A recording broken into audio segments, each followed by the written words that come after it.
What's up, Jets fans? Welcome to the latest edition of Jets Latest, where you get the latest on the Jets, Jets. I'm your host, the spitting statistician Dane Martinez, and today I want to continue to talk about what the Jets are going to look like, not only for the last 4 games of the regular season and the NFL season this year, but what they are going to look like and what they need to look like moving forward. And going forward, you need to get down with Jets Latest, all right? Click on that subscribe button, and thank you to the over 2,500 of you who have already. And if you want to become a Jets Latest Insider, join that link that join button right there. You get access to exclusive content, all sorts of other perks as we go through the 2025 season and beyond. And quite frankly, we have to talk about beyond the 2025 season, right? Because this season is toast. The Jets have officially been eliminated from playoff contention. Will once again have a losing record. But what I want to start on is Brady Cook and what happened when he came in for Tyrod Taylor against the Miami Dolphins. Remember, he is an undrafted free agent out of Missouri, who's been on the practice squad the entire season, was elevated to the backup role last week, and was pressed into action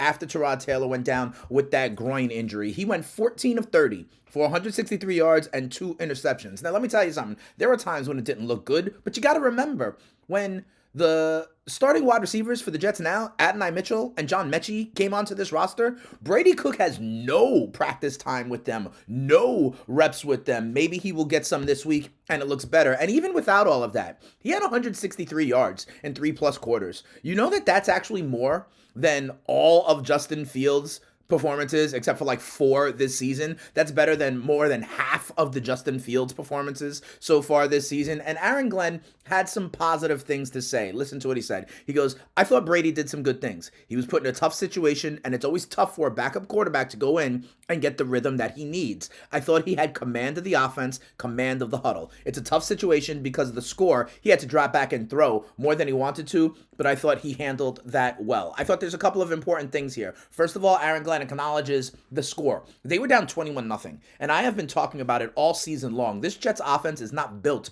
to be in obvious passing situations, right? They need to play the field position game, the time of possession game. They need to have good defense. They need to be able to run the ball and then be efficient and effective in the play action game, right? So Brady Cook was dropped into a kind of no-win situation when you're already chasing because of game script, right? I also think he talked about how hard it is for a backup quarterback to kind of get in rhythm and get in command. And that's even for veteran quarterbacks. That's why we have Tyrod as our veteran quarterback, because he can, with limited practice, kind of get in and know what's going on, right? Brady Cook is an undrafted free agent that hasn't been on the active roster. So it was a very tough situation. We will see moving forward. Aaron Glenn also says about moving forward, well, that's what these first couple of days are for. We're going to talk to the players and talk to the docs. The guy that will give us the best chance to win, that's who will get the most reps. So we shall see, right? Because we have to see if Tyrod Taylor's groin improves. We'll have to see if Justin Fields' knee improves. I still do think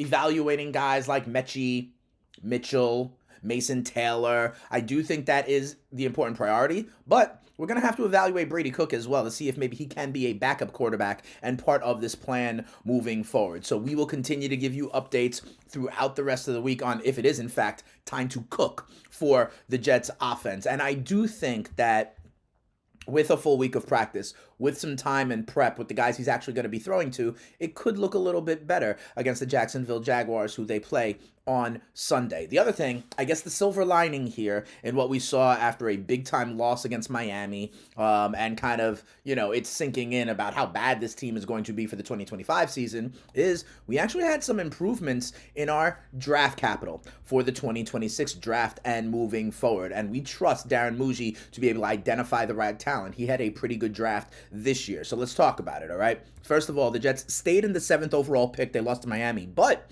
a couple of teams behind them, right, or ahead of them in the draft order, actually won. The Tennessee Titans got a win, their 2nd win of the season. The New Orleans Saints got their 3rd win of the season. So now with 4 games left, and the Jets have a tough schedule. Their last 4 games, they've got 3 legitimate AFC contenders, okay? They play Jacksonville, 9 wins, and in the playoffs right now. The New England Patriots, leaders of the AFC East right now. and the Buffalo Bills. 9 wins right now. 3 of those 4 games are against teams that pretty much are likely to be in the AFC playoffs, okay? And then a huge game against the Saints. Huge when it comes to draft position, right? Because whoever wins that game is probably going to be behind the other in the draft situation. But one of the biggest things that happened in the week, not only for the Jets, but the entire NFL, Daniel Jones went down with an Achilles injury. Remember, Daniel Jones had that fractured fibula that he was playing through? Well, in what I would say, and I'm not a doctor, but in kind of compensation, he tore his Achilles on the opposite leg. And that puts the Colts in a bad way. The Colts lost that game against the Jacksonville Jaguars, and now have to start like their 6th-round draft pick Riley Leonard for the rest of the season. So that is going to look like they may get some more losses and their draft position may improve for the Jets. Okay, they were 18th overall now. That could drop. That could drop to maybe inside the top 15, inside the top 12. Who knows if the Colts really don't get many more wins now that they're on their 3rd-string quarterback. So that's important. And the other thing about this is, listen, that's a long injury. The Colts have said they wanted Daniel Jones back as their starter, and that may be still true.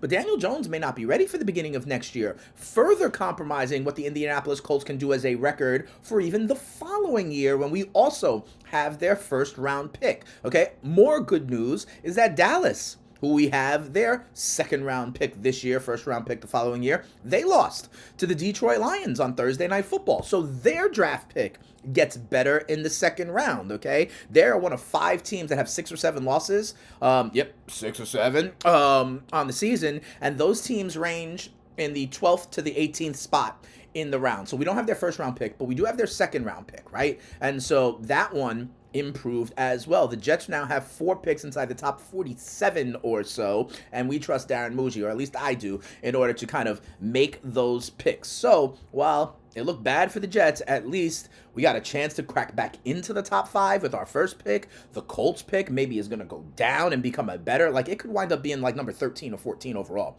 We could wind up with like number 4 and 14 overall, which would be very, very interesting, and we'll see what the Cowboys do the rest of the season as well. And with games against the 9-win Jags, 9-win Bills, 11-win Patriots, we shall see. The other thing that we got to talk about on what this now looks like and what it needs to look like moving forward, and I said it before yesterday, is the run defense.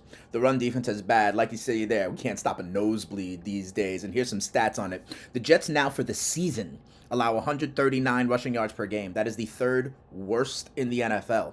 Over the last 3 weeks, they've allowed 168 rushing yards per game. That is the 2nd worst in the NFL, and everyone is acknowledging it. Jamie and Sherwood says, us as a team, us as players, when we step in those white lines, there's no more coaching at that point. AG can't save us. Linebacker coach, whatever the case may be. We've got to go out there and perform every Sunday, and today we didn't uphold the standard. And that's Sherwood kind of backing up Glenn, because some people were talking about, oh, did Glenn not have them ready? Aaron Glenn in front of the microphone was saying, hey, I got to get the guys ready. That's on me. But the players are taking accountability. We saw Jermaine Johnson say, we knew the formula to win this game, and we just did not get it done.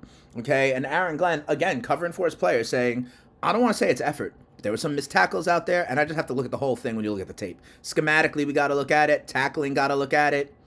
I won't question the effort, because I know they play hard, but we've got to figure out something, because 240 is way too many. He's talking about the almost 240 rushing yards that the Jets had. And here's the other thing I'll note. This is now because we've lost Quinnen Williams.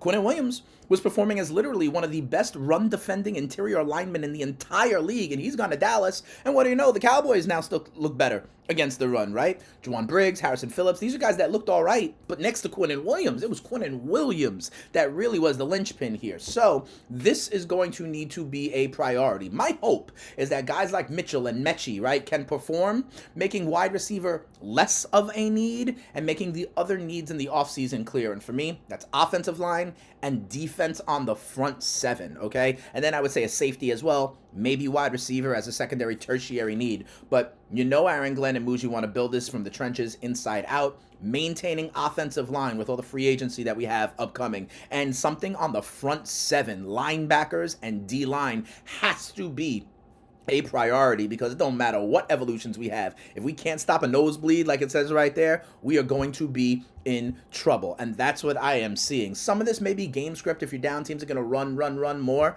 But we are getting chunked. We are getting gashed in the run game. And quite frankly, that's exactly what our guy, Old Dave 1000, has to say. I love your comments, guys, everybody and gals. Keep on sending to me. Thank you for watching the videos, liking the videos, subscribing to the channel. And you know I like to read some of these comments out. Old Dave 1000, who is a Jets latest regular since day one, says, the defense has been so easy to identify. I just don't see any chaos or surprise developed from this scheme. I don't advocate for anyone losing their job, but it really seems like Wilkes is inadequate.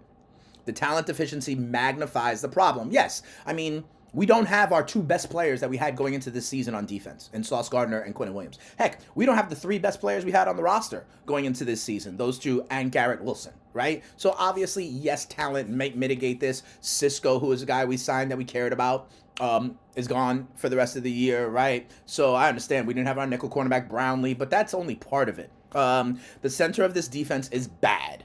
Let's hope for a great offseason of talent acquisition. I completely agree. Old Dave is calling for Steve Wilkes' jobs. And listen, Aaron Glenn in that quote even says, schematically, we have to look at it. So I think the players taking accountability, this is what we got to do. That's one thing. But let's see scheme-wise what we need to do. And Steve Wilkes, more so than anybody like Enstrand or Glenn, may, in fact, be on the hot seat. All right? That'll do it for us today on Jets Latest. Remember, like I said, thank you to everybody. Continue to tell a Jets fan friend to tell a Jets fan friend. And you can also catch me over on the FTN Fantasy Show on SiriusXM, trying to help you and your fantasy team if you're in the playoffs. FTN is a great website. And you can catch me on Sports Grid, a TV show. I'm doing a lot of live betting. I do a lot of football pre- and post-game coverage. So you can check me out over there. But if you are locked into the green and white, the Jets, Jets, I am here every single day giving you the real, and we're going to be getting you ready for the rest of the season, the Jaguars game this weekend, and of course even moving forward as hopefully the Glennaissance continues as we start staring into the offseason and the needs and the approach of the green and white. But for this episode of Jets Latest, we out of here. Peace.